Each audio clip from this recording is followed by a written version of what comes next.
What is going on, everybody? New video for Corang Commentates. I'm actually just going to do this real quick. Make sure that the commentary of this is off. Yep, and what we're going to do is we're going to do a spectator. So a majority of my Corang Commentate games are going to be spectating games. I'm not going to be playing in the games themselves, so we're going to do a spectator. Hard, 9 innings, errors are on. I want to see where the pitch is. Actually, no. Well, I mean, if we see where the pitch is, no, because the announcer can't really see where the pitch is going to be, so.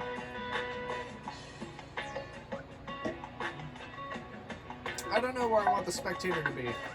Where do we want it to be? Super colossal now. Head to the big city where the bleachers are never empty. Championship ballpark where everyone has come to watch the big game.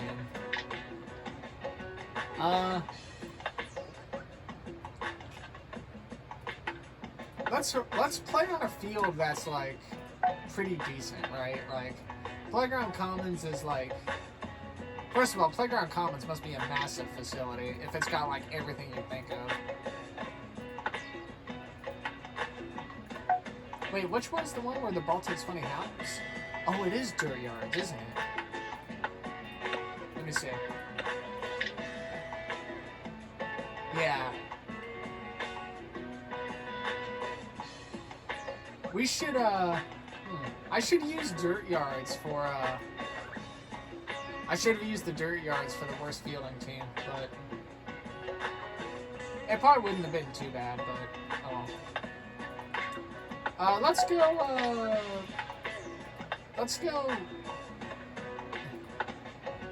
I mean, we can go, what do we want? Let's go Big City Stadium. Hopefully the commentary is not on. Here we go. Ladies and gentlemen, it's a beautiful afternoon. Oh my god, and statistically, these are the two worst teams in the MLB right now, as of July 3rd, 2025, so here we go. Chicago White Sox taking on the Colorado Rockies. My name is Corey Mansley, and I will be your play-by-play commentator today. Let's go. I'm good, Daddy. We got Luann Louie on the mound. First person she'll face is Jimmy Rollins for the White Sox. And we're underway. The first pitch from Luann is out inside, ball one. I almost said outside, I almost fucked that up. My bad. 1-0 to J-Roll. Another pitch from Luann. Popped over to the right side. Ahmed Khan's running over to it. And he makes the nice catch. That's out number one. That'll bring up Barry Bonds. Dangerous hitter. No matter where he's at. He'll look at Luann Louie as she faces her second batter. First pitch on the way.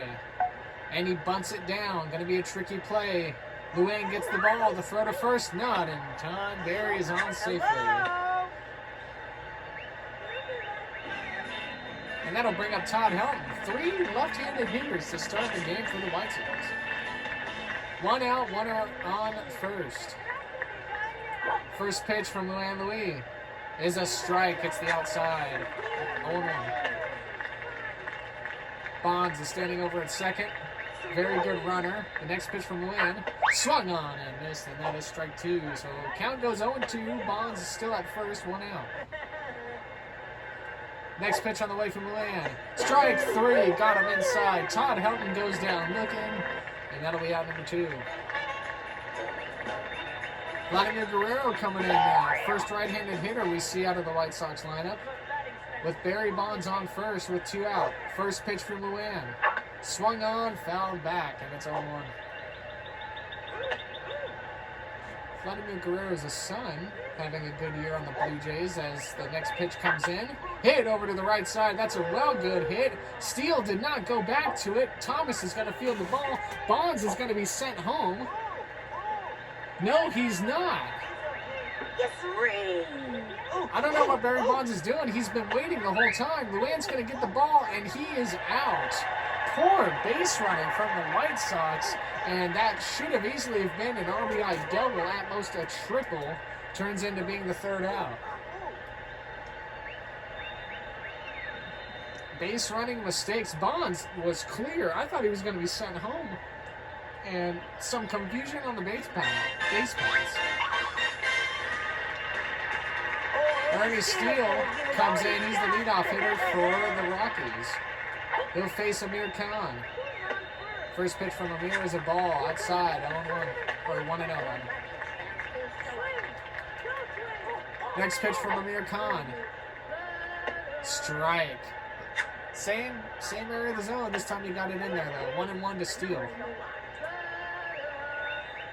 Next pitch on the way.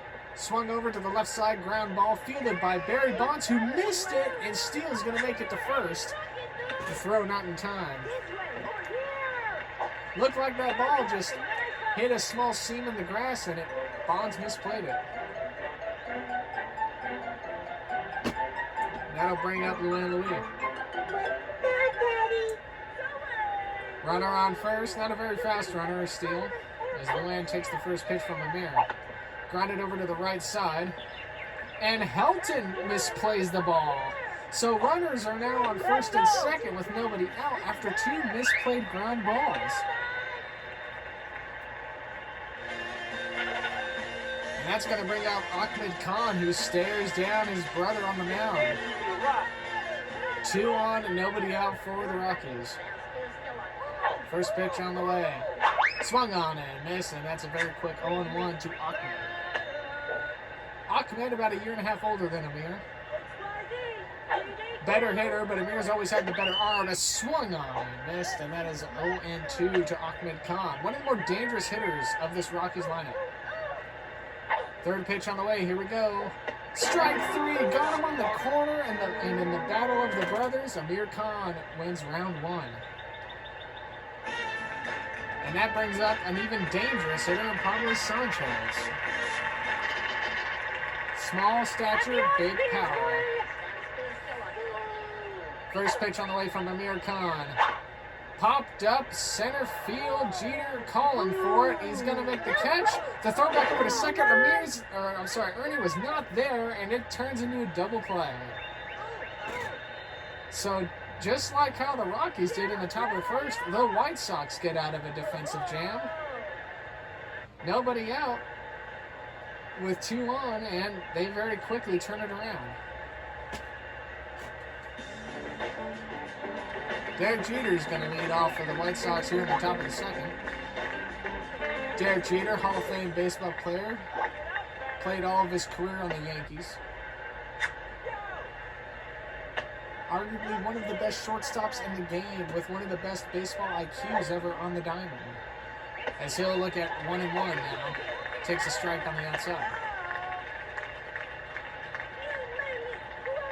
Louis' third pitch to Derek Jeter. And he does not swing. It is in there, though. 1-2. I need to get better at the count, the baseball count. It's just something that comes with experience. Swung on at the fourth pitch. Grounded over to the Sanchez, who misplays the ball, and Jeter's going to be on first. The ball. And Jeter's actually going to try for second. Unbelievable. The ball has been very mean to the defenders on the diamond today. Amir Khan steps in. We got a runner on second for the White Sox with nobody out. Oh my goodness gracious, the aluminum power. Do my eyes deceive me? Amir Khan has gone a yard. And just like that, it's the White Sox 2 and the Rockies nothing. Boy, I can only imagine Amir Khan rounding second, knowing his brother standing on it, giving him a little wave. That ball had no chance. 771 feet from home plate that thing traveled. Goodness gracious. It's practically in a different mailing zip code. And that's going to bring up streaky hitter Kimmy Ekman. Kimmy Ekman, one of my more favorite kids in the lineup. She's not the best overall statted girl, but she's a streaky hitter, and I like her effort and passion. She takes strike 1 on the inside. Nobody out, 2 runs across. Second pitch from Lander Ekman. Swung on and missed. Faded away on that curveball. It's now 0-2 to Kimmy. Kimmy would tell you, she looks at the next pitch. Swung on and missed. Kenny Ekman goes down swinging on strikes. I was getting ready to motion and say that Ekman would tell you with the blindfold on which candy bar was what, even if all the candy bars were regular milk chocolate. She's got a sweet tooth. That's going to bring up Greg Vaughn, one of the best hitting players of his time. He steps into the box, and he'll look at ball one from Luann Lee. I might be mistaken. I don't have a stat sheet in front of me, but I'm pretty sure Greg Vaughn, we will look at a nice little elevator pitch, line drive to left center. Thomas is on it, Vaughn is on first, and he's going to go for second. Can Thomas get the throw in time? Nope.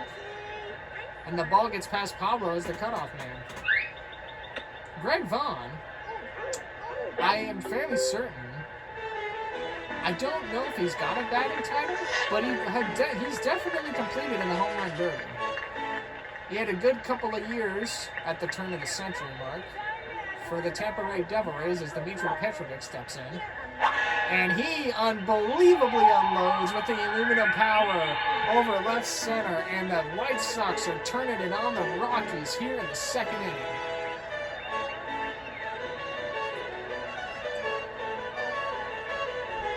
Two aluminum powers should be a Geneva violation in the same inning to boot, and just like that, it is 4-0.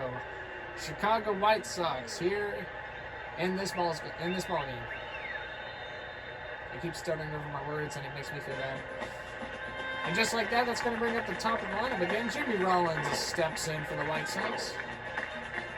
J-Roll had a good career over in the Phillies, plagued by injuries, was always kind of considered a what-if. And I do believe he spent a couple of seasons on the Dodgers during the latter part of his career. As he looks at the elevator pitch, it's 1-1 to J-Roll. Kind of up there, he had a whole streak of nice shortstops at that turn of the century mark. Of course, you know, we all talk about Jeter over on the Yankees. You had A-Rod over on the Mariners, who then came over to the Rangers. You had Jimmy Rollins over on the Phillies, Nomar Garciaparra, and all of his streaky hitting power on the Red Sox. Swung on and missed, and J-Roll goes down on strikes. That is, I think that's out number 2. That'll bring up Barry Bonds. Barry Bonds joins a nice list of right fielders with good hitting power, batting from the left side.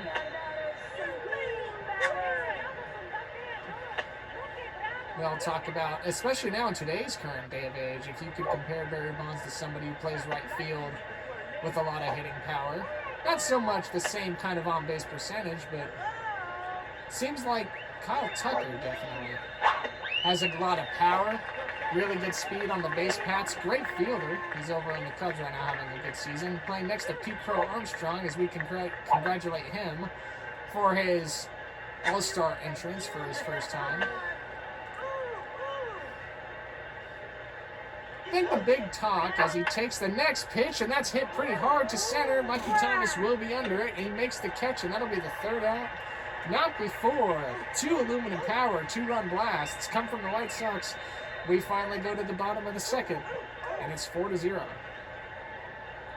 I was getting ready to mention, I think the big wonder if you were a baseball fan, well, maybe more or less the Dodger or a Giants fan back in the 2000s, was you always had the feeling that Sean Green and all of his greatness was probably a little overshadowed in that NL West as Andy Frazier takes a big swing and miss for 0-1. Sean Green, the right fielder for the Dodgers for a number of years, probably overshadowed by the fact that their division rival, the Giants, had Barry Bonds in at the same time. Otherwise, I feel like no Barry Bonds in the division. I think Sean Green would have been a little bit more respected. As Andy Frazier goes down on strikes. Shake of the head before she goes back to the dugout. And just like that, 3 pitches, 3 swings, 3 strikes, 1 out. That's going to bring up Mikey Thomas, the center fielder. Not the fastest kid, but packs a whale of a wallop with his swing. As he'll look at Amir Khan as Khan takes to the mound. He puts in strike 1 in the middle. 0-1 to Thomas. Rockies down 4-0 here in the bottom of the second. And that's a good hit to left center field. It might have a chance. It does not. It bounces off the wall. And Thomas's speed, he's not going to get to second. And he's going to go anyway. He's going to try it. Helton is going to try and chase him down. And Thomas is now stuck in a pickle. And Dimitri's going to run him down and get the out. Poor base running decisions by the Rockies. And that's going to bring in one of the more underrated hitters of the 2000s, I feel like, and Phil Nevin. Phil Nevin's big star on the San Diego Padres for a number of years before the Padres went through a whole logo change. If you guys remember back then, the Padres now have kind of the brown and yellow as Nevin takes a strike down the middle. 1-1 to Nevin. The Padres now kind of have a brownish gold tint to their logo. As not the case as Nevin unloads on a ball to left center. Ekman's running over to it. She doesn't make the catch, but she's able to get the ball down. As Nevin's going to try for second. Let's see what happens. Nevin is going to be stuck in another pickle. And he's out. Todd Helton with the tag on first, and that'll be 3 outs. Unbelievable. Poor base running decisions. Seems like every time I want to talk about a player, something crazy happens on the field.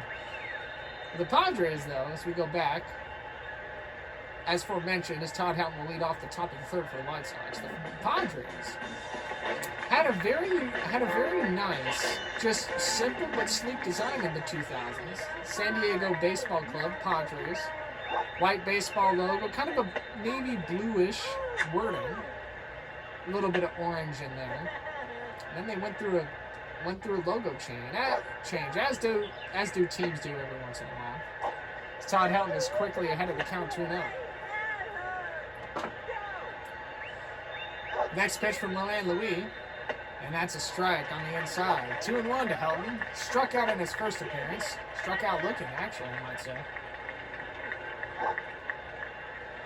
Next pitch, little ringer up the right side. Ahmed Khan's got it. The throw over to first to Bagwell, and out. Bagwell gets back on the bag.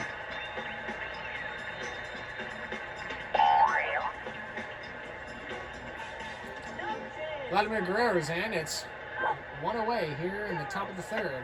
Guerrero takes strike 1 on the inside corner.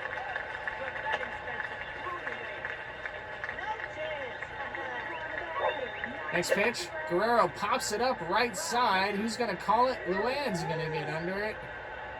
She'll make the nice catch and play, and that's out number 2.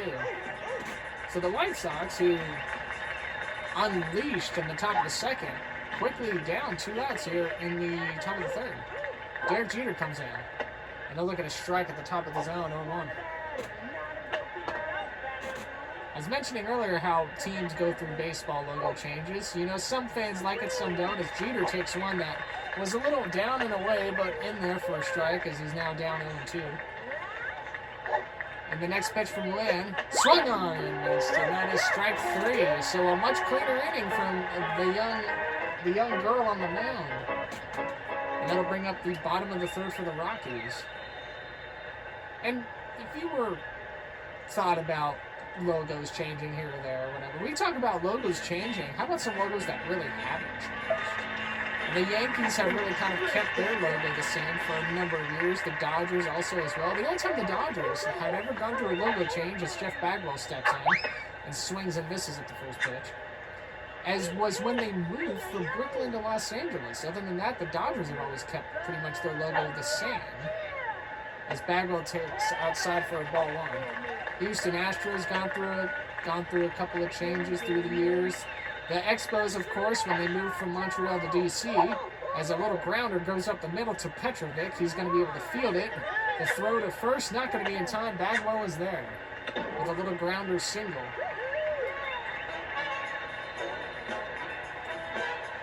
Mike Piazza steps in. One of the wilder players with a crazy career stat line. Many thought probably he was going to stay a Dodger the rest of his life and got traded over to the Mets in the late 90s. Kind of made a lot of people scratch their heads. So he takes inside, way inside for ball 1. One of the better power-hitting catchers of the 2000s and the 90s.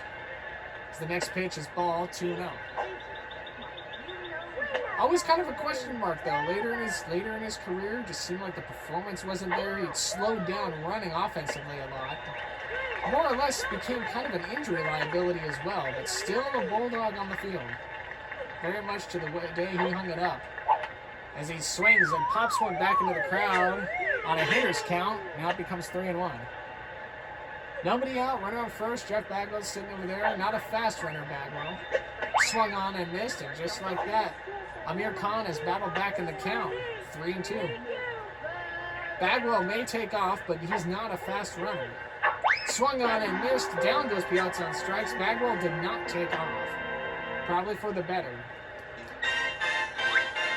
When we talk about injuries with Mike Piazza, Jeff Bagwell plagued by a flurry of injuries throughout his career. One of the better hitters of that Astros offense during those good seasons in the mid-2000s.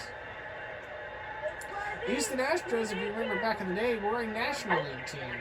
In fact, they were one of 6 teams in that NL Central before the realignment, as Bonds misplays a ball on third, and that's going to move the bases over. Bagwell's on second, and now Steele's on first. That's the second ball Bonds has misplayed at third. And that's going to bring up Luan Louis.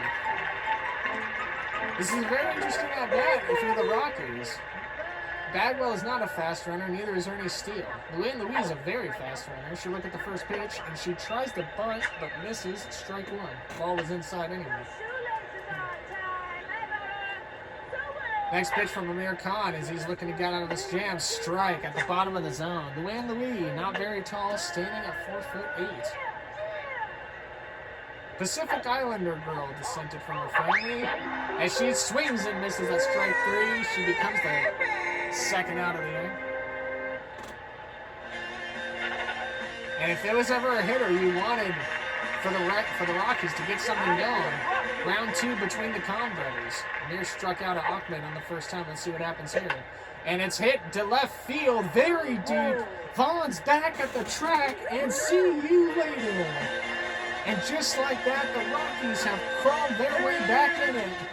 Ahmed Khan takes his brother deep, and it's now 4-3 in the bottom of the third.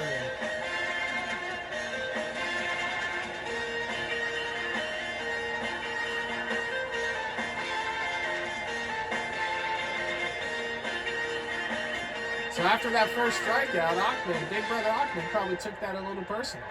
And that's going to bring up Pablo Sanchez, who at the very least could tie this game with one swing. 0-1 as Sanchez popped up to center his first time. We look at Amir Khan, who's 31 pitches into this game. Spitball, strike on that outside corner as it's 0-1 to Pablo. Next pitch on the way. Outside corner again. Amir Khan is really good at hitting the corners of the zone, practically like Greg Maddux. Next pitch on the way from Khan, and it's down and away, trying to get Pablo to chase. Not going to happen. It's now 1-2. Sanchez looking to tie the game. Amir looking to get out of the inning. The next pitch on the way. Tipped. Fouled back. Pablo stays alive, and we'll do it again. Next pitch on the way from Amir. Ball way outside. Pablo showing a lot of patience. Good keen eye ability right now in the batter's box. Next pitch on the way from Amir. Ball 3. Aggressive stance from Sanchez in the box. You wonder if he's going to try and force a walk. Pitch on the way from Amir. Ball 4, just a little high. Amir could not get the ball to curve down. And that's a walk from Pablo Sanchez. And that's going to bring up Andy Frazier. And the vegetarian blonde girl steps in. One of the sweetest people around to talk to outside of the game. Very supportive, very nurturing. She'll take a swing and miss at the first pitch. 0-1. Doesn't have a lot of energy when she's out exercising, but packs a wallop with the bat as she hits one to left center. Or left field, rather. Greg Vaughn gets it. And Pablo's going to try for third. Dimitri couldn't handle the throw from Vaughn. Pablo's going to try and go for home. Let's see what happens. Pablo's going to score. Piazza's going to try. Ooh, I thought Piazza was going to throw it to second. He did not. So just like that, on a couple of fielding errors and throwing errors, the Rockies have come back to tie this game. And Annie Frazier ends up with one of the most bizarre-looking doubles you'll ever see. Mikey Thomas steps in 0 for 1. First pitch on the way from Amir Khan is a ball. Ooh. Mike Piazza shaking his head in disbelief. He probably thought that was a strike. Piazza, one of the best framers in the game, by the way. This is a zigzag pitch on the way is swung on and missed. And it's now 1-1. Nice pitch on the way. Hit hard, left center. Ekman's back. It's going to bounce off the wall. Frazier's going to round third. She's headed home. Thomas is going to try for second. Frazier scores. Thomas, just like in the first at-bat, is caught in a pickle. And he's out on the tag, but he bought enough time to where the Rockies have clawed their way back and have scored 5 runs here in the bottom of the third to take the lead. Wow.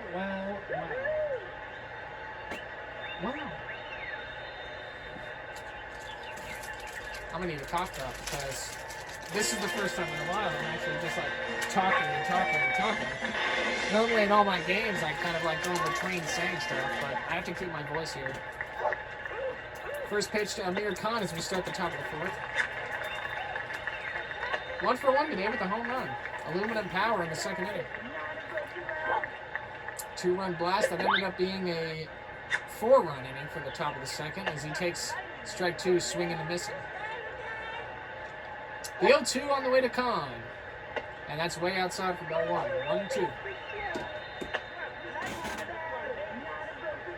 It's not my back cracking, by the way. That's my chair. It's creaky. Amir Khan fouls one up and back, and then it's 1-2. White Sox would like to regain the lead here. They gave up 5 in the bottom of the third. Ball 2, barely inside. 2-2 to Khan. Louis and Amir Khan have pitched in similar games. Swung on and missed. Khan goes down swinging early. He's a little patient, thought that curveball would get there quicker.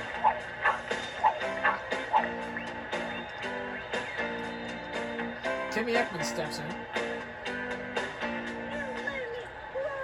Next pitch on the way for Timmy Ekman. I'm sorry, the first pitch, I should say. And it's swung on, fouled back, 0-1. I hear Ernie Steele talking, it makes me laugh. Hit hard, left side. Ekman fouls it off, and that one she got a hold of, maybe swung a little early. She's a streaky hitter. I've worked with her before. A little grounder to the left side. Gonna be a tricky play. Pablo does lay out to get it. The throw to first will be in time. Greg Vaughn comes in.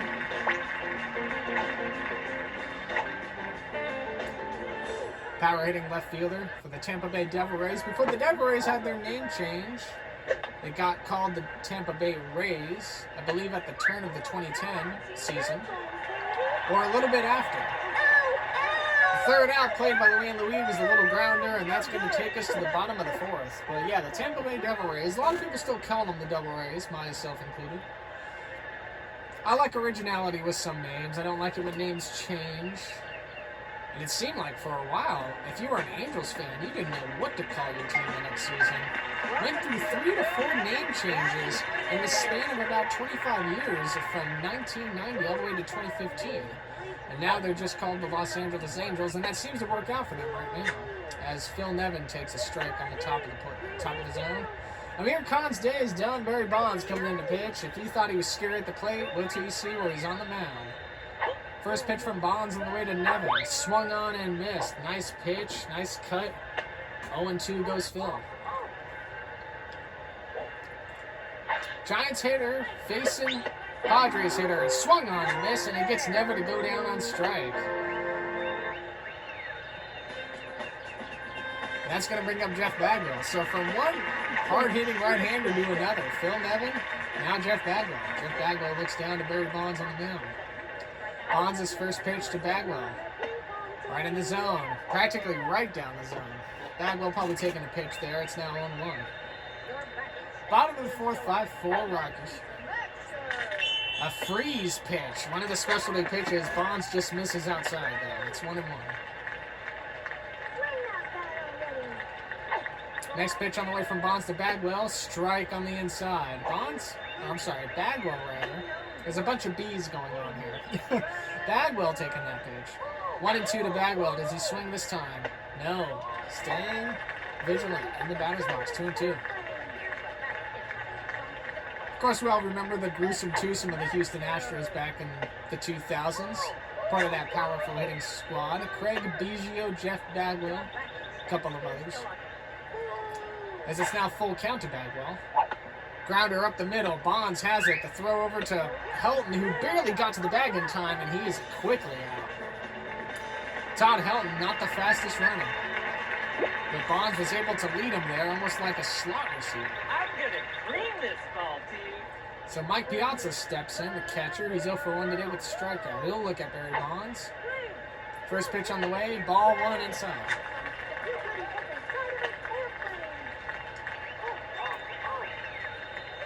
Next pitch on the way from Bonds is low.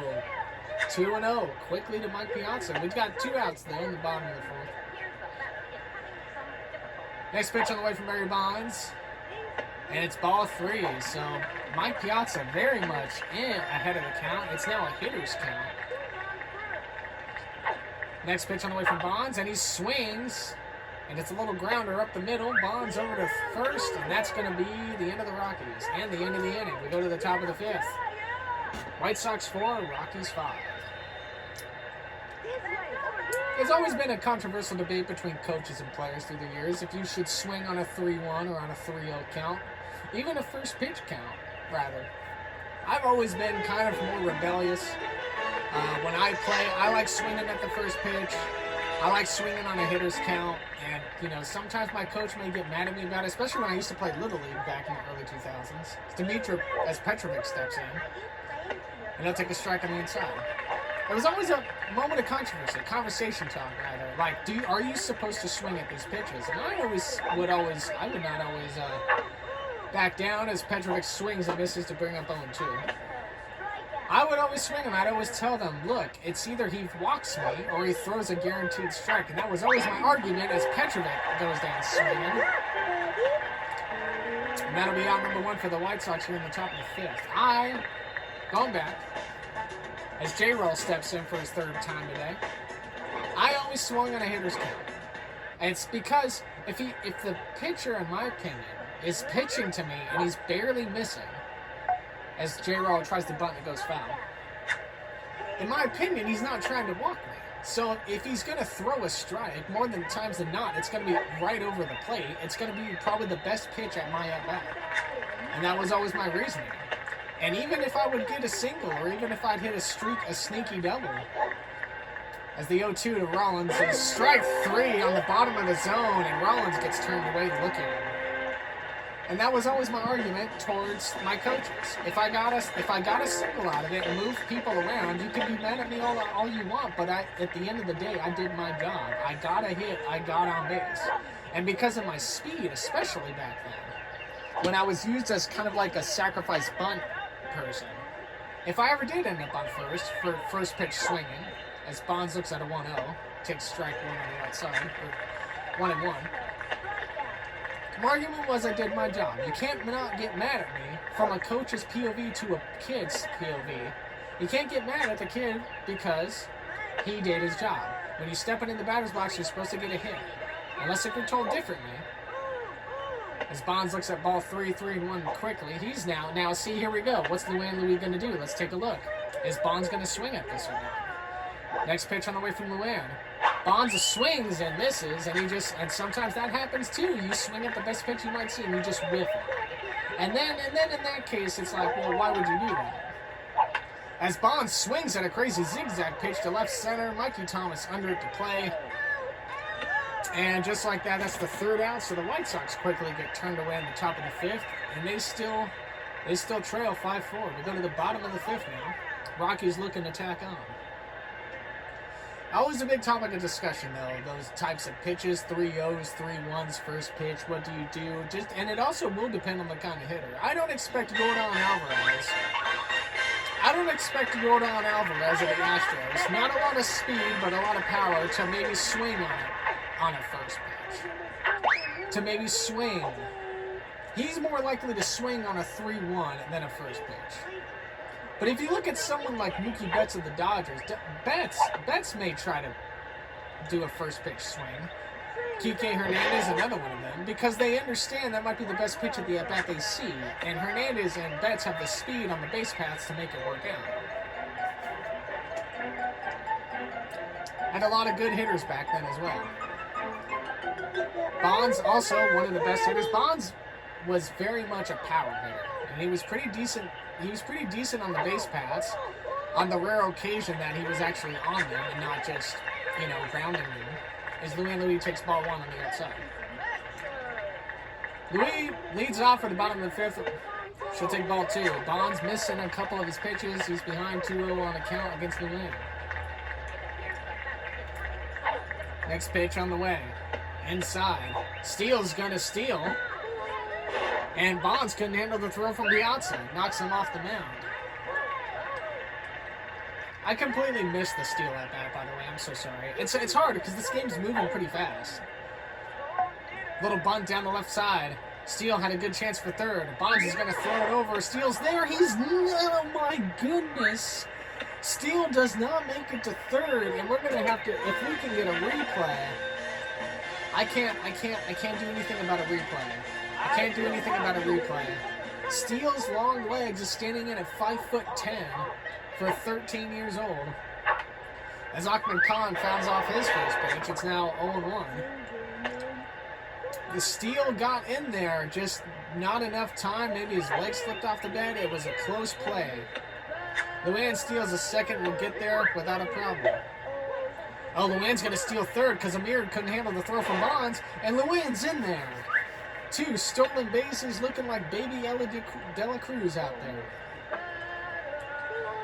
So now we got to run on third with run out, and here comes Ahmed Khan. He looks at the next pitch. Swung on and missed, and that'll be out number 2. Ahmed Khan down on 2 strikeouts today, but very much hit a 3-run blast in the bottom of the 3rd. And that'll bring up Pablo Sanchez, who's 0 for 1.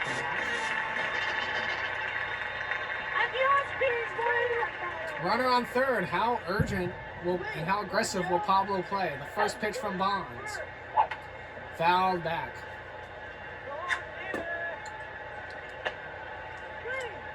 Going back earlier, I was talking about the speed of some of the hitters back in the day. Bonds, a decent runner on the base paths.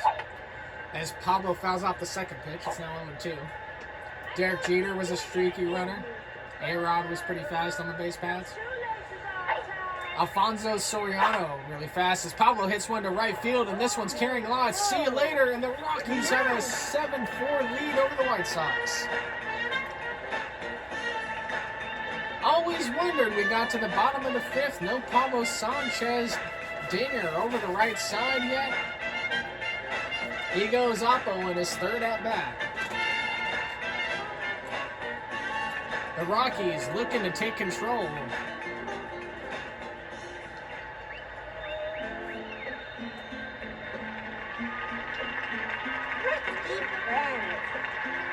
Annie Frazier steps in. She's got a double today. She's 1-2 with the strikeout. She takes ball on the inside.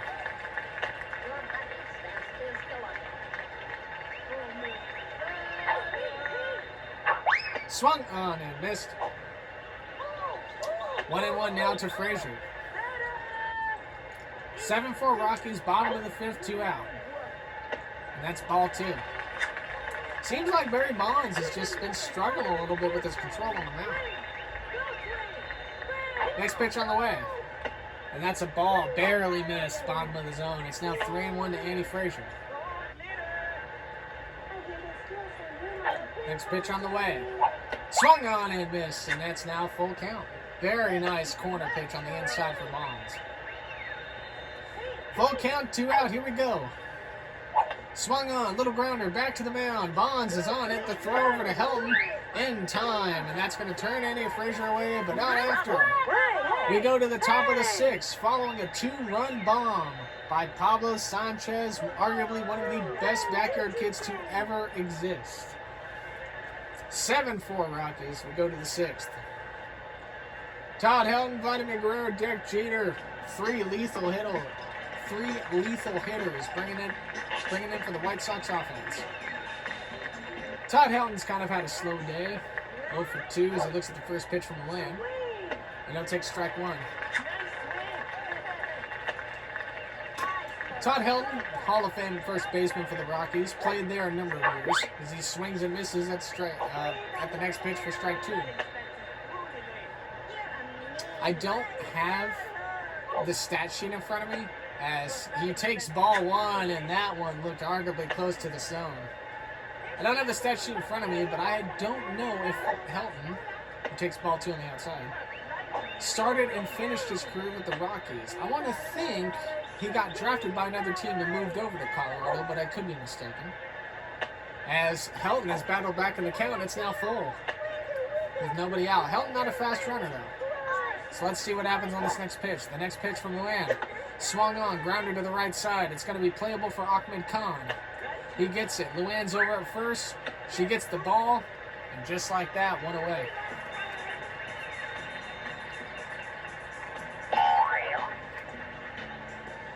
Vladimir Guerrero, one of the best hitters in baseball in the 2000s, as he swings and hits one deep to center. Thomas might be able to play on it, and he muffs it. He muffs the ball. Guerrero does not take the chance to go to second. Vladimir Guerrero, what an interesting case of what if, but not more or less, you think about injuries, you think about, stuff like that plagues a baseball player on the field during the season. He got moved over when the Expos left Montreal to go to D.C. and moved over to the Angels. And even with the Angels, it looked like for a little while you had Mike Trout, as Derek Jeter takes strike one. You had a young Mike Trout. You had Vladimir Guerrero, Torrey Hunter coming over from the Twins. They had a decent offense.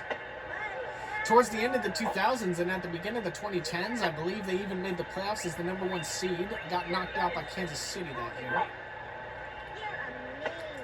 As Guerrero takes off for second, going to be a tough throw. Not in time. Guerrero steals a base despite the efforts from Piazza and Khan. But Guerrero never really faced a lot of injuries or anything like that. He was just on a team that just couldn't seem to keep it together for most of the season. Seemed like back in those days, the AL West was ran by the Texas Rangers. Texas Rangers, remember, going through 2 straight World Series, 1 year lost to the Cardinals. Really close to winning that series too.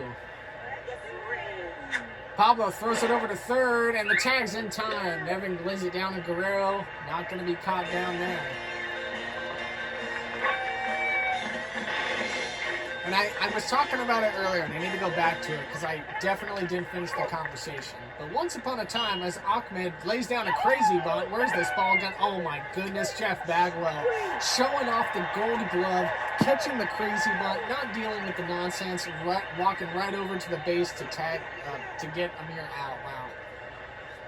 I was talking about it earlier. With the Houston Astros, I was talking about the conversation about the local changes. And the Astros were a part of a 6-team NL Central for a number of years.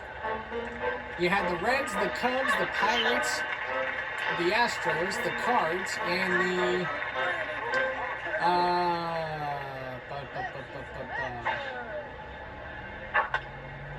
Mikey Thomas hits one down the left side. Oh, Jeter with an amazing play. The throw to first in time. Derek Jeter throwing off the glove in the arm at shortstop. And one away here in the bottom of the 6th. I need to, real quick. It's it's Cards, Cubs, Pirates, Reds, Astros. It'll come. Oh, the Brewers. That was the 16. That was 16 NL Central. Really powerful Central, especially during the 2000s. As Phil Nevin hits this one a mile into the sky. Kimmy Ekman is under it, though, to make a play. Makes the nice grab, and that's out number 2. Barry Bonds having a much better inning now than he has the last couple. As he faces Jeff Bagwell, who made that amazing defensive play. The crazy bunt is one of the hardest. As he takes ball 1. Crazy bunt is one of the hardest balls to field when hit. because you don't know where it's going to end up. Next pitch on the way from Bonds. And that's ball 2. 2-0 with 2 out.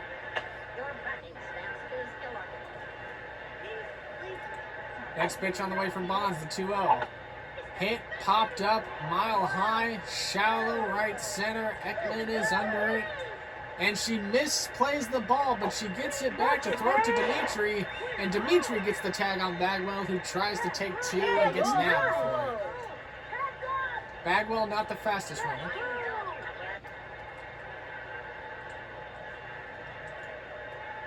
We go to the top of the 7th. 4-7 ball game. Still very much reachable.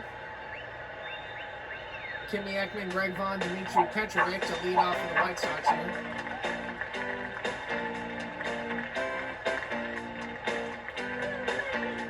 Luann Louise pitched a great game with 7 Ks, 75 pitches. She misses ball 1 low for Ekman, who barely just missed a possible home run in her last at-bat. Went foul ball. She'll take ball 2.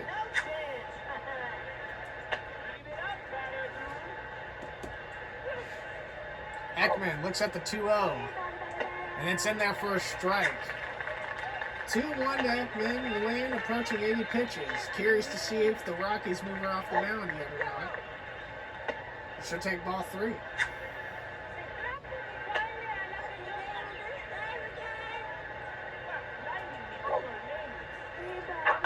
Hit hard, left side. It's got some good carry. It's going to bounce off the wall. Frazier's there to get it. The throw to Sanchez. Sanchez throws it all the way to first, and Ekman's going to take off. Bagwell's going to tack her out. It's going to bring up Greg Vaughn, who's had a solid day at the plate. 1 for 2 with the double. Hit hard. Left field, Greg Vaughn. Has he gone deep? He has, my goodness. And just like that, it is a 5-7 ball game. Greg Vaughn. Absolute amazing hitter. Got a hold of that one. See you later. 541 feet from home plate. Goodness gracious. It's practically in a different state. That's probably one of the hardest hit balls that I've seen that wasn't aluminum power. That thing was crushed. The White Sox not done and out of the fight yet. And Dimitri Petrovic steps in with 1 out. And Ernie Steele takes over the mound. Luann Louise's great day is done. Ended off with the home run. Solo shot from Vaughn. Steele's first pitch to Petrovic. Ground ball, right side. Going to be a tough play. Petrovic is fast. The throw to first, not in time.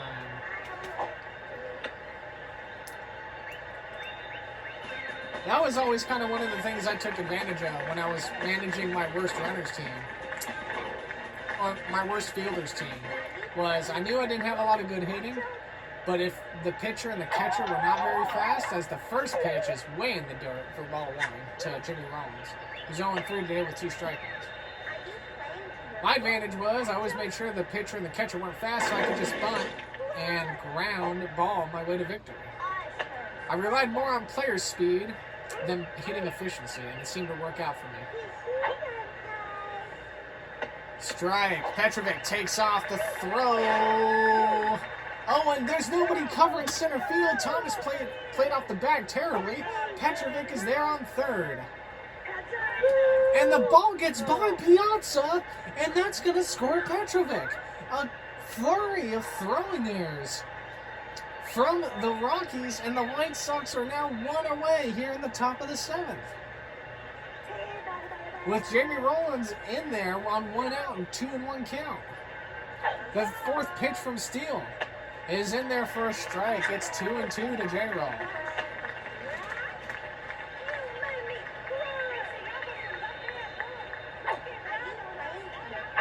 Little whiffler back to the mound. Going to be a tough play. Jimmy Rollins is fast.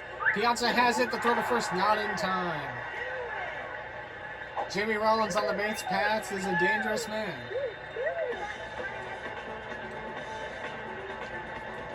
With a dangerous hitter hitting right behind him in Barry Bonds. It's 1 out. 2 runs across. Top of the 7th, 6-7 Rockies.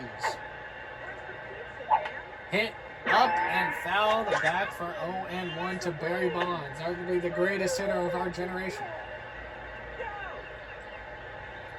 Next pitch on the way. Goes into bunt, misses, 0-2.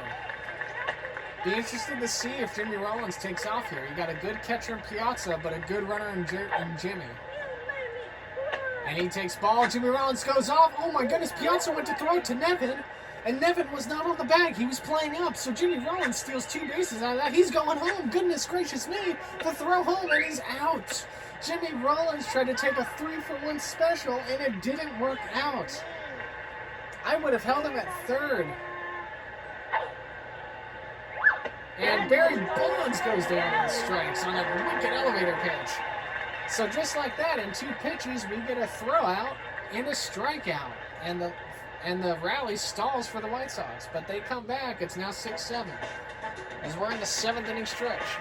As I stand up and stretch myself. Watch this. Piazza steps in 0-2 with the strikeout facing Barry Bonds. And swung on and fouled back.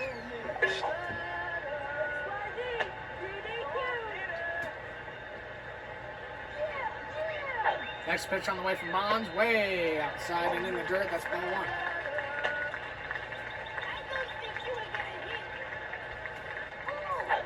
Pitch on the way from Bonds. Again, away and almost in the dirt. 2-1 count to Piazza. And that's ball 3, 3-1 to Piazza.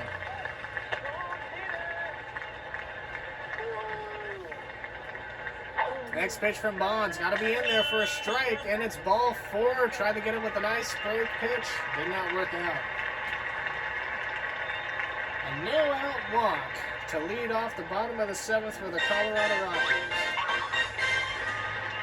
And that brings up Brandon Steele. Having a great day at the plate. Amir Khan coming back onto the mound. 3 for 3 for Steele as he looks at Amir Khan. Swung on, little grounder. Khan's going to get it. The throw to second in time. The throw to first. Also in time, a really awesome double play by the White Sox turn. The little throw to Dimitri. The sidearm fling over to Helton. 1-2, bang, bang. Luan Louis steps in. Luan Louis pitched a hell of a game for the Rockies. Striking out 7, going 81 pitches. And Amir Khan pitches 2 pitches, or 1 pitch rather, and now that's going to bring in Greg Vaughn on the mound. Greg Vaughn, a streaky pitcher, we all know. At least in this game, not IRL. Haha. As he delivers an outside curveball for strike 1 on Luan Louis. Next pitch from Vaughn. Swung on and missed. Sneaky fastball. And Luan Louis behind in the count 0-2 quickly. White Sox looking to get to the top of the 8th and maybe get that tying run across. And she strikes out looking. 3 pitches. And just like that, 3 strikes, 3rd out. We go to the top of the 8th. And a close one here. Todd Helton, who's had a very slow day at the plate, comes on up. Face Ernie Steele.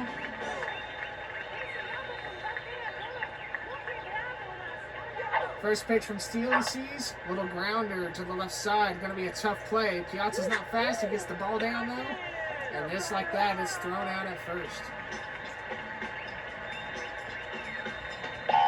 Vladimir Guerrero steps back on into the box. He's 1 for 3 today with the single. First pitch from Steele that he sees is a ball outside and away.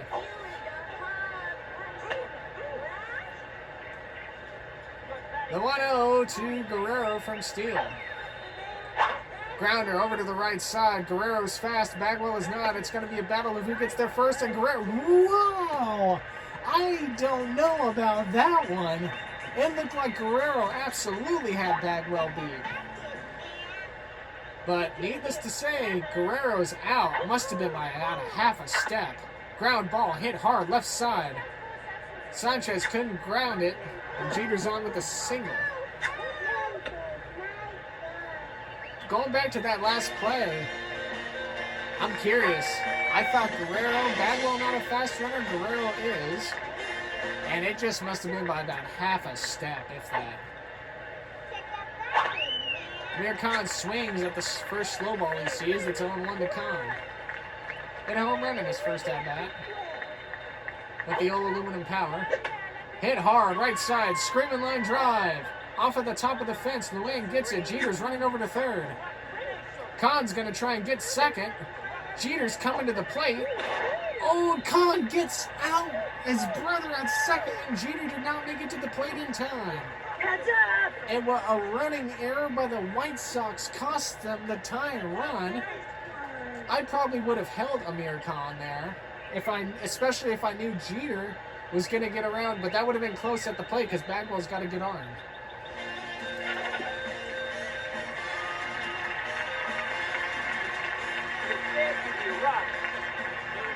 Ahmed Khan steps in.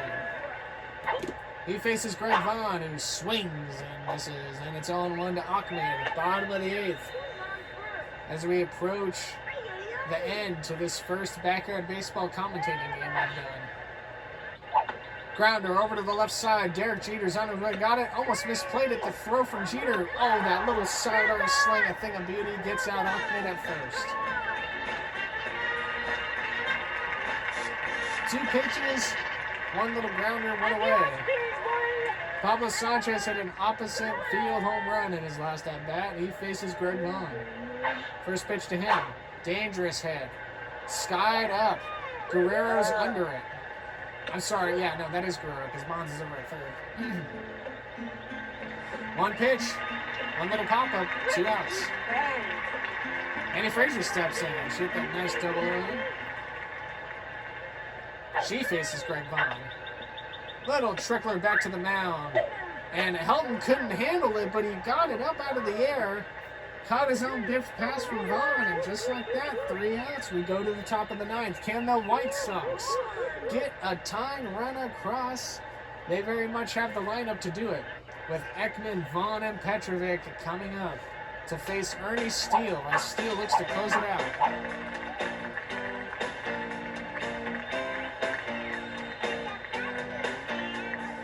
Ekman's had a slow day at the plate, 0 for 3. First pitch from Steele. And it's a strike on that outside corner. Barely clipped it. Next pitch on the way from Steele. Here we go. Ball. A little high. 1-1.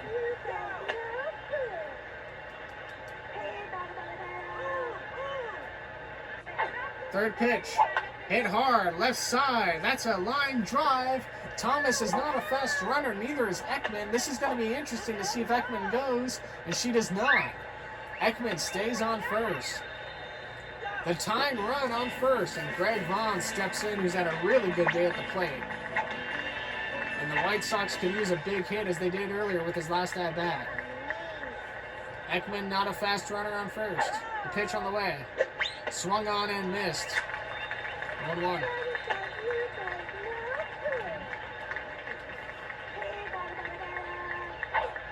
Next pitch on the way. Ball barely missed the upper corner of the zone. It's 1-1 to Vaughn. Not to be confused with Mo Vaughn, who played a number of years on the Angels. And that's ball 2. 2-1 to Greg.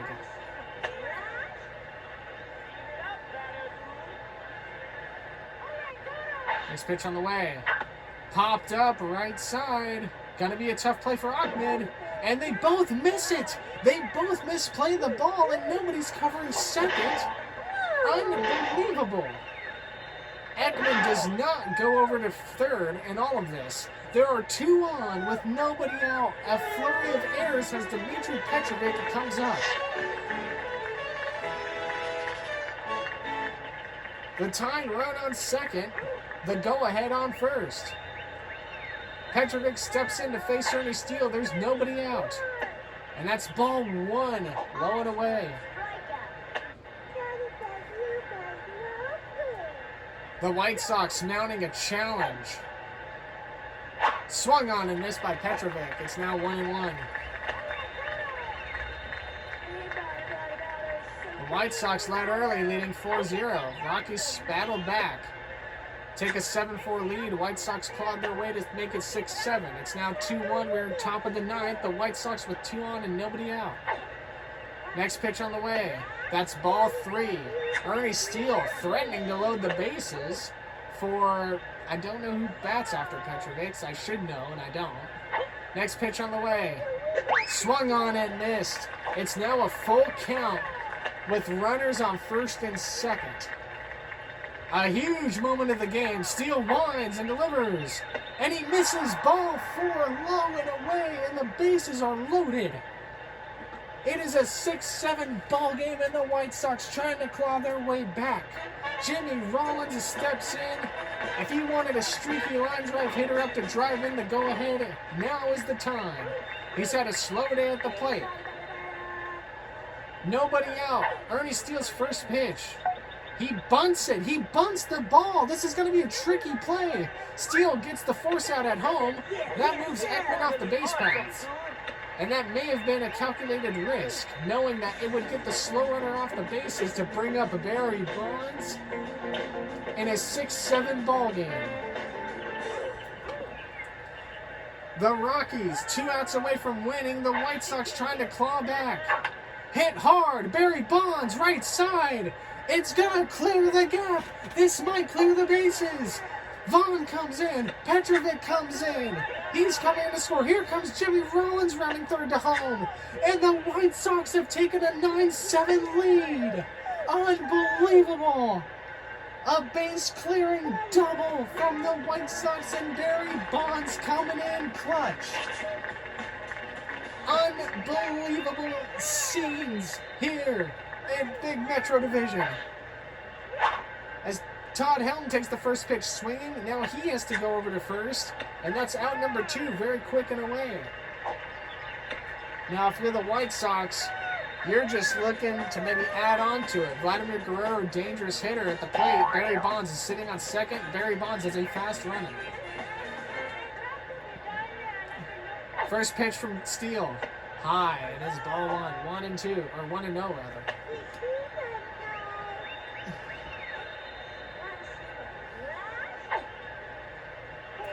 Strike in there on the outside to Vladimir Guerrero. It's 1-1. The White Sox have completely battled back to flip this game upside down against the Rockies. And now Guerrero, 2-1 in his count with a runner on second. You got to think Bonds might be trying to score if Vladimir hits one to the gap.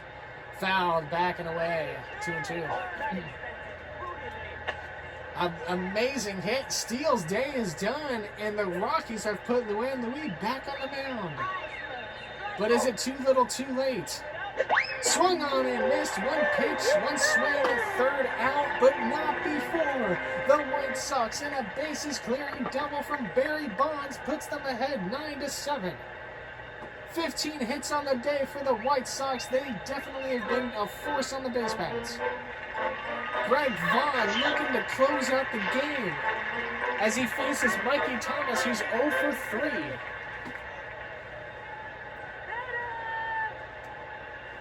The first pitch from Vaughn. Hit grounder to the left side. Jeter's all over it. He misplays the ball. But Thomas, can he get there? He does. And a rare fielding error from Derek Jeter, who misplays the ball, now puts the tying run at the plate with Phil Nevin. Nevin, the third baseman, who's also 0 for 3. Runner on first, not a fast runner. Hit grounder, left side. Jeter's on it. Gets it over to Petrovic. Petrovic's throw to first, not in time. They get the leadoff man out at second. And White Sox fans can breathe a little easier.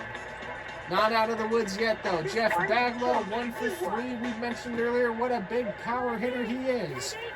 In that gruesome twosome of the 2000s. The first pitch from Vaughn. Low, 1-0. Beloved Houston Astros favorite, facing one of Tampa Bay's most prolonged legends in modern era baseball, as Vaughn delivers a strike on the corner. It's 1-1. Tying run at the plate. The next pitch, the 1-1 to Bagwell. Hit hard, left side. This could do it. This could tie. Jeff Bagwell's gone deep to tie the ball game. Unbelievable. Are you mad? He got one over the plate, one he liked, and it's now a 9-9 ball game with one out in the bottom of the ninth. Oh my goodness. And the first game I've ever commentated on this channel has been immaculate. Absolute flurry of drama late in this one, and we're not even done yet. 2 outs are needed to take it to extras. Mike Piazza steps in with the power and knowledge to know that one swing walks it off. The Rockies had a chance to win. Gave up 3 as Piazza swings and misses to bring up 0-1. White Sox battled back. A bases clearing double from Bonds makes it 9-7. A 2-run blast from Jeff Bagwell ties it again. Little whiffler over to the right side. Petrovic's got it, and he makes the catch. Ernie Steele steps in with a great offensive day. He's 3 for 4. The first pitch he sees from Greg Vaughn. He bunts it. Vaughn over to get it, to throw to first in time. The Rockies have battled back.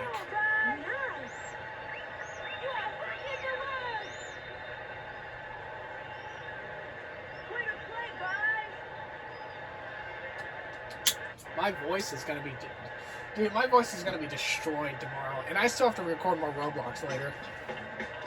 This is insane. What an insane ball game. Louis Day is down once again on the mound. Mikey Thomas steps in as he faces Derek Jeter, who's had a good day of offense at the plate. First pitch to Jeter, way inside, and that's ball 1.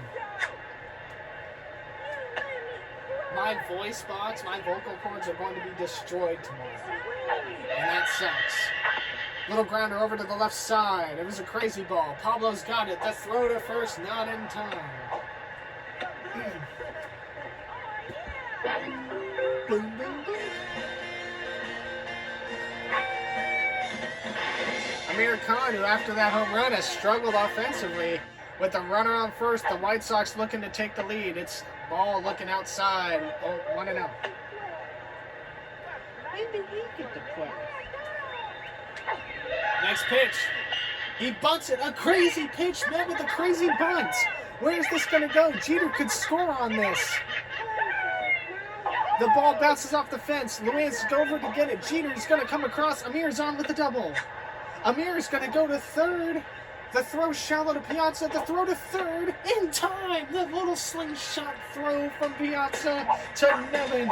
And Amir trying to get a triple gets denied. But he does his job. He gets Derek Jeter across. It's now 1 out, 10-9. White Sox in the top of the 10th. As Ekman takes a strike on the outside.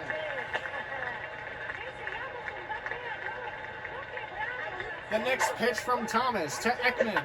Hit hard, left side, fouled off though, 0-2. The White Sox move 1 run across. Will it be enough to keep this lead? Thomas deals, Ekman waits, grounder, chopper to the right side. Gonna be a tough play. Bagwell couldn't play it. The throw from Ekman to Thomas, and the ball goes out. The ball goes into the stands, and it's gonna be an out of play errors double. I'm so flabbergasted right now, I don't even know what the proper calls are. Oh my goodness. And that's going to bring up Greg Vaughn, who has been immaculate at the plate today. The pitch on the way from Thomas. Swung on and missed from Greg Vaughn.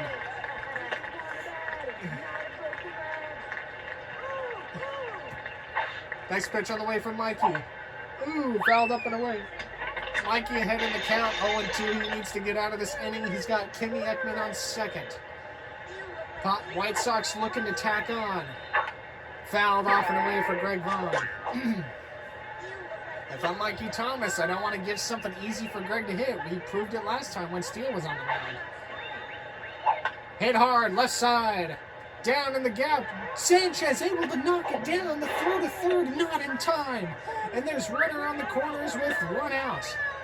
Sanchez possibly saved a run by jumping up as high as he could. He's not very tall and blocking down that ball.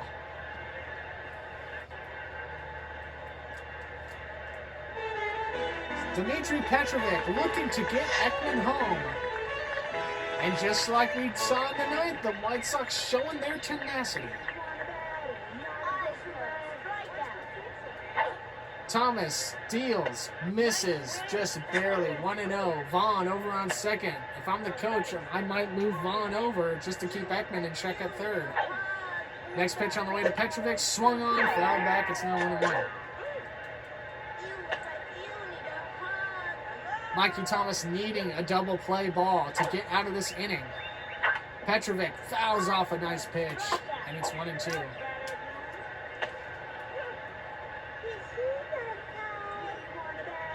Next pitch on the way.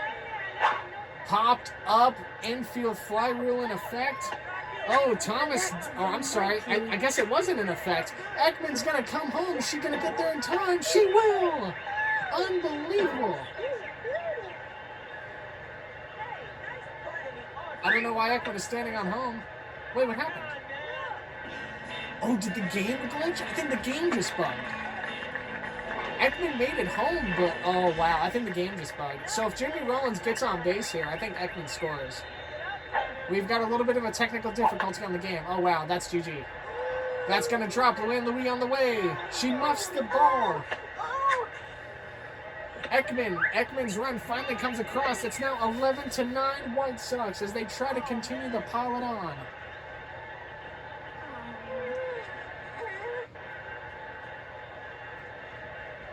Two on, two out. Vaughn.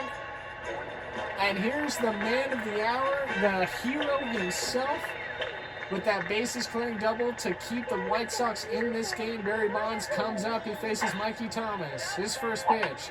Hit hard, left side. This could have dropped. Sanchez running over. And he doesn't get it, and it's a ground rule double. Unbelievable. And that's going to score another one. The White Sox trying to put the nail in the coffin. Here in the top of the 10th. One out left to get. Todd Helm, who's had a miserable day at the plate, who's 0 for 5.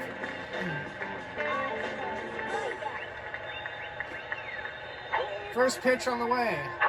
Hit hard, line drive, and that might drop down into the gap. Luann gets it, the throw to Pablo. Pablo doesn't get the ball, and that's going to score Jimmy Rollins. It's now 13-9, and the Rockies defense, almost a repetitive, almost an impression of how the Rockies season has gone, IRL, has fallen apart here. Runners on the corners with 2 out. Vladimir Guerrero is up. The White Sox have turned this game upside down in the top of the 10th. Swung on and missed. It's now 0-2 to Guerrero. Excuse me.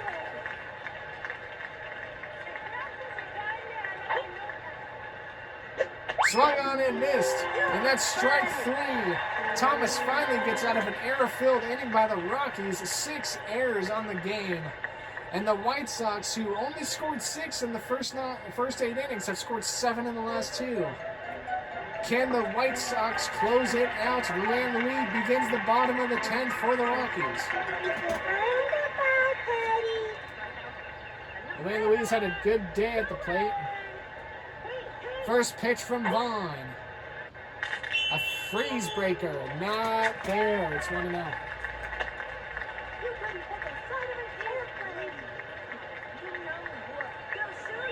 Next pitch on the way from Vaughn. And it's ball low and, well, I was going to say inside, but it's more or less low. So now it's 2-0.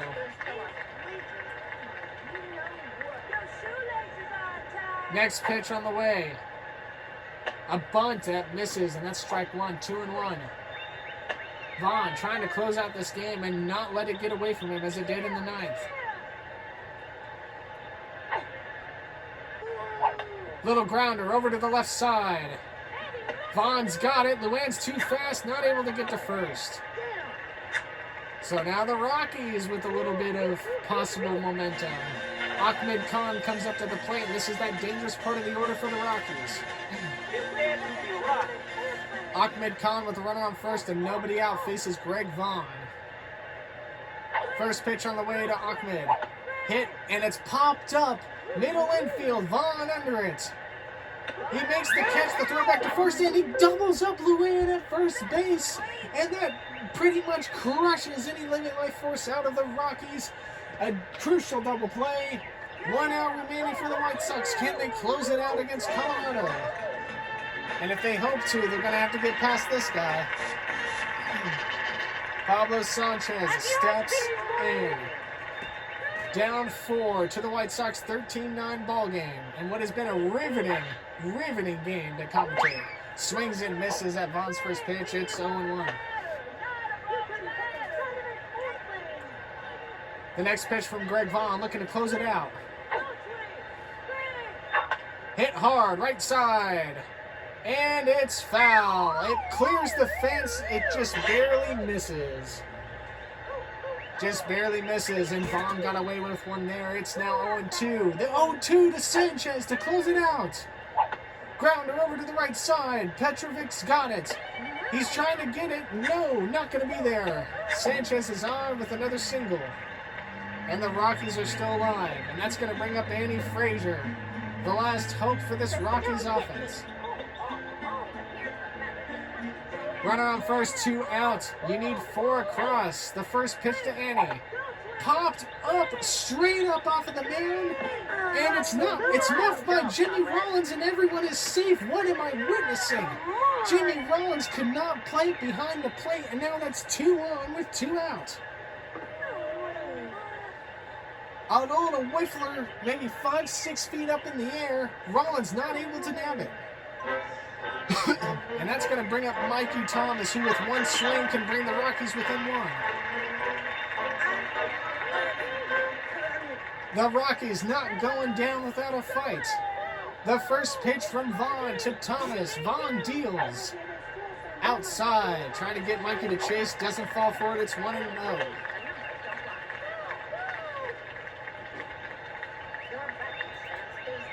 The next pitch on the way, the 1-0. And that's a strike, and if Thomas was ever going to swing at something, it probably should have been that pitch. Slow ball down the middle. It's 1-1 to Thomas. 2 on at 2 out. Hit hard. Left center field. It's carrying. It's gone. It clears the fences. And Mikey Thomas has brought the Rockies back within 1. What game am I witnessing right now? What an opening commentating game for yours truly. Unbelievable. Mikey Thomas has the Rockies within 1. And just like in the 9th, Colorado digging and fighting, no matter the odds. That's going to bring up Nevin, right? Yeah, Phil Nevin steps in. And we have Jeff Bagwell on deck. Nevin's job is to get on. And Greg Vaughn's down the mound is done. That's going to bring in Amir Khan, who just needs 1 more out. The first pitch to Nevin. Grounder to the right side. This could do it. Khan's got it. The throw to first in time. And that's the ball game. Unbelievable, riveting game as the White Sox and Rockies trade blows right down to the finish line. Unbelievable. What a game. What a game. Wow.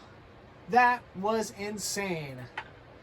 That was an insane game. Ladies and gentlemen, I hope you guys have all enjoyed. Wow. Not only was this the first baseball game I commentated on the new channel, but the fact that it went into extras and had all of this drama. Wow, dude, man. Wow. My vocal cords are going to be destroyed later, by the way. And I still have to record in the game, so rest in peace, my voice. But wow. Hope you guys have all enjoyed. Corang Commentates, second video up on the channel now. Man, I hope most of the commentating games for the backyard sport games, because I'm gonna do some of those, are as good as this one, because that was freaking awesome.